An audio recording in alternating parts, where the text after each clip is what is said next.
Hi, I'm Brian Jones. I'm here with Ryan Thompson, and this is another edition of Hardcap, Day 2, Sarasota, the women's division. We had an exciting day filled with power pools and then pre-quarters games, so let's get right to the action.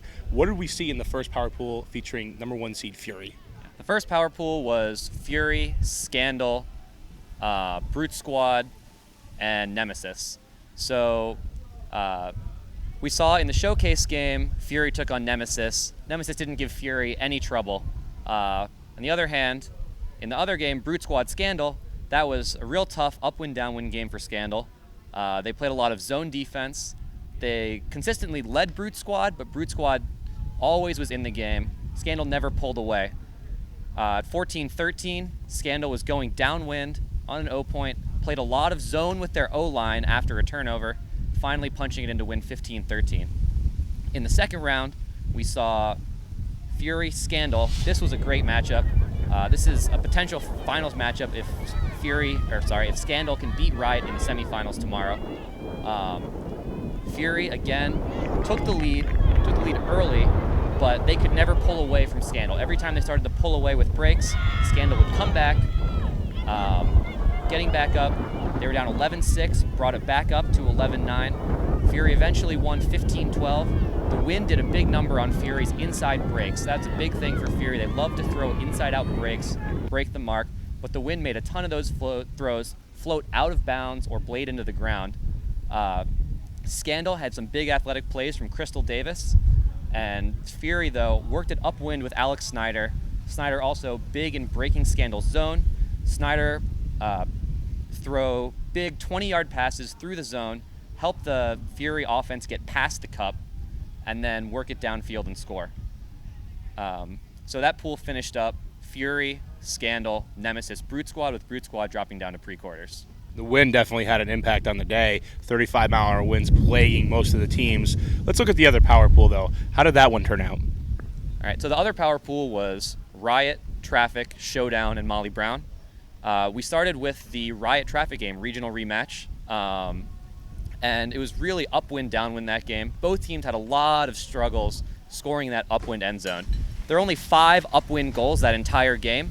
Both teams punting the disc a lot, but Riot really, they threatened the upwind end zone a lot more. Rory Titcomb from her own end zone cone, throwing huge inside backhand hucks to Serge Griffith and Hannah Kawhi, and then those two receivers completing further hucks to other receivers. It takes 2 upwind hucks to score a goal in winds this strong, and Riot was one of the few teams able to consistently put in big hucks to big receivers who could also throw hucks downfield.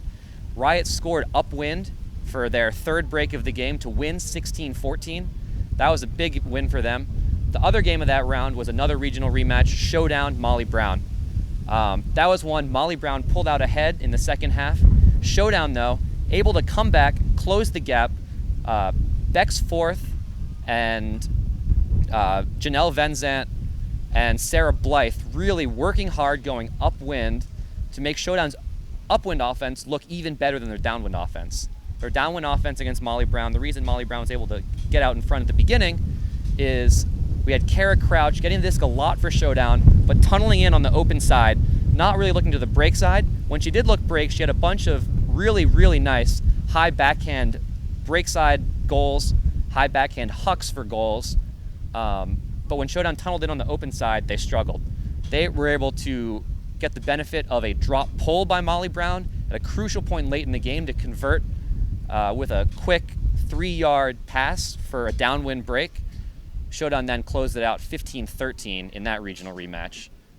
That pool finished up with Riot, then Showdown, surprise from the 12 seed coming in to take the 4 seed overall, and then Molly Brown getting into quarters with their win over Traffic, another close win, 15-13, and then Traffic dropping down to the pre-quarters. So at this point during the day, we had 6 teams advancing on to the bracket and the Pro Flight Series portion of the Triple Crown coming up next year in USAU's plans. After that, though, we had 2 pre-quarters matchups. Tell us about those. These were 2 very, very different games. In the first game, we had Brute Squad Ozone. Ozone came out fired up. They lost to Nightlock this morning in the bottom pools. They were in the pre-quarters just by virtue of a three-way tie over Nightlock and Phoenix, but they took advantage of their opportunity to play into the quarters, and they took it with both hands. They never looked back. Ozone came out. They rocketed out to a 6-1 lead, I believe. They took half 8-3. They were giving Brute Squad troubles in both directions. It seemed like every single long point ended with Ozone punching it in, either downwind or upwind. Ozone seemed to score upwind a lot. Anna Hare had some big hucks for them. And Angela Lynn seemed like one of the few people who could consistently throw upwind, although the Ozone offense didn't get it to her as much as I thought they would. Instead relying on riskier throws from some of their other players instead of higher percentage throws from Lynn. But Ozone ran out 15-6 winners over Brute Squad.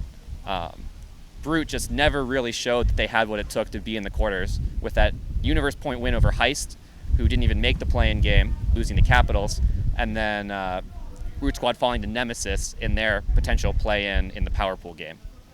The other pre-quarter, Traffic versus Capitals, all-Canada matchup.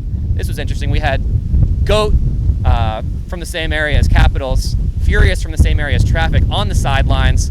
It was Western Canada versus Eastern Canada. This was a really fun matchup. Capitals went up early. They went up big. They took half 8-5. Lots of hucks from Anne Mercier and Melissa Lundgren going downwind. But upwind, Capitals seemed to have the edge, with Danielle Fortin and Anne Mercier really being able to work the disc upwind with their handler cuts, waiting and waiting and waiting until they could get an open backhand huck for one of the two of them, and then they'd put it out to their streaking receivers who'd come down with it in the end zone. But Traffic wasn't finished. Second half, Traffic came back with some huge plays from Kira Frew and Catherine Hui. Mira Donaldson also played great in that game, catching a ton of swilly punts and then throwing her own as that receiver who can catch a huck and throw the second huck to get an upwind break. Mira Donaldson was playing that role for Traffic. Traffic ended up tying up the game late on at, I believe, 11s or 12s, and then trading out to 14-14. There was a really long, 22-minute long point at 9-7 with Traffic trying to break upwind with a D-line.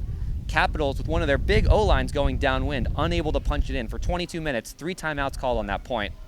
But eventually Capitals put it in, but they seemed tired, and Traffic able to come back, put together those breaks, tied at 14s. Then Traffic breaking, going upwind. That was a huge point for them. But they couldn't complete the downwind break. Again, it was Mercier and Fortin really working hard, getting those uplines. It was, I believe, Fortin upline to Mercier, it was Kidd upline to Fortin, upline to Mercier to tie it at 15s, and then it was Capitals pulling downwind with the chance to break downwind to win the game, which they ended up doing.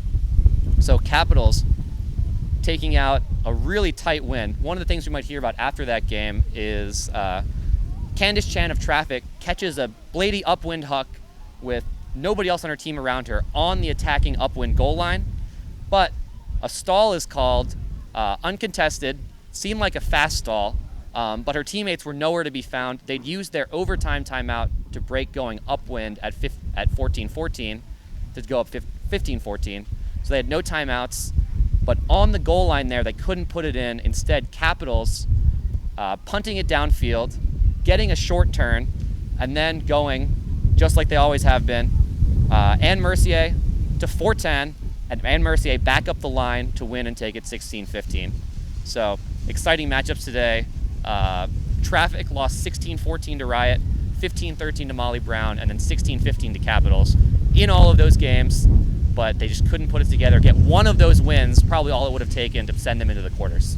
So we had a lot of exciting games today, so that's going to wrap up day 2 action. Tomorrow we have the quarters early on in the morning, and then we'll have the semis. Let's talk quickly about the quarters matchup and which one you are most interested in. So I think the most exciting matchup is going to be filmed. It's going to be on the Showcase field. That's Nemesis Showdown.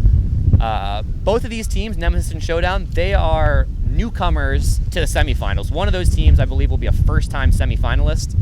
It seemed out here this whole weekend like it's a 3-man show. It's Fury, Riot, and Scandal seem like the only teams capable of actually winning the tournament. But That bid to the U.S. Open is on the line in that Nemesis Showdown game, that last semifinal berth.